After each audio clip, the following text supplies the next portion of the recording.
Bonjour, vous écoutez l'épisode 69 du podcast Revue et Corrigé. Cet épisode est tiré d'un billet publié le 2 mai et s'intitule « Les biais cognitifs à la manœuvre ». Je ne suis pas une grande spécialiste des biais cognitifs, mais mon métier m'a confronté de nombreuses fois à leurs effets, voire même à profiter de leur influence pour passer un message. Exacerbé par la crise ? Je ne sais pas si l'anxiété ambiante a un effet d'amplification qui pourrait justifier que je les vois partout en ce moment.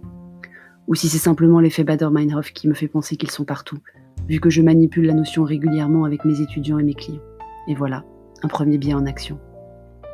Pourtant, tout dans cette crise me ramène à ces biais cognitifs.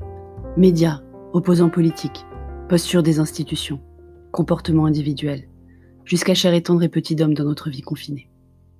Il y en a des évidents.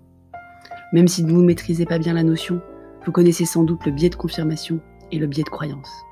Le premier, le biais de confirmation, consiste à discréditer tout ce qui ne va pas dans le sens compressant correct.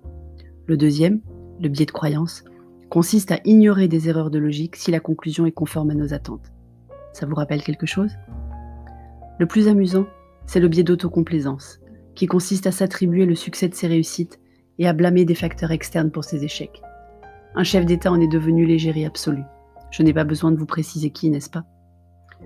L'illusion de corrélation, qui consiste à percevoir comme reliés des événements qui ne le sont pas ou dont la relation est faible, est bien évidemment perceptible à chaque fois qu'on découvre de nouveaux symptômes.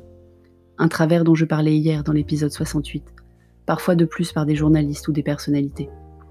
L'histoire ne dit pas si c'est à dessein ou pas.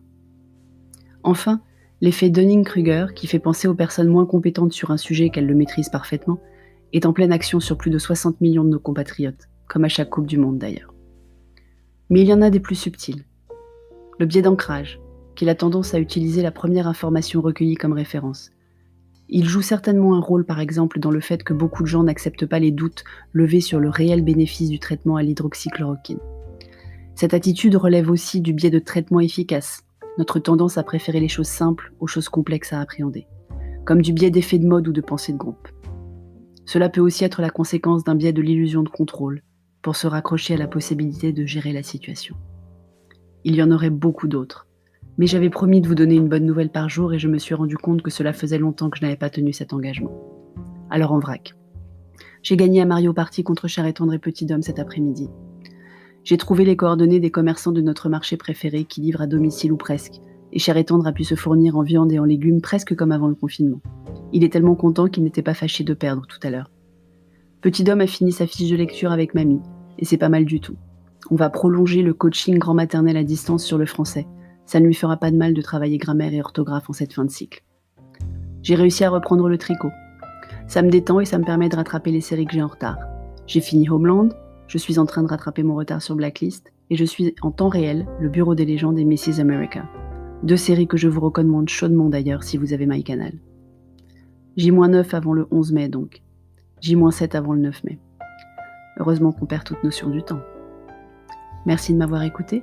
Si vous écoutez sur Apple, merci de laisser un commentaire avec vos 5 étoiles. Apple apprécie énormément les commentaires. Si vous l'écoutez sur n'importe quelle plateforme de balado-diffusion, abonnez-vous et partagez. À bientôt.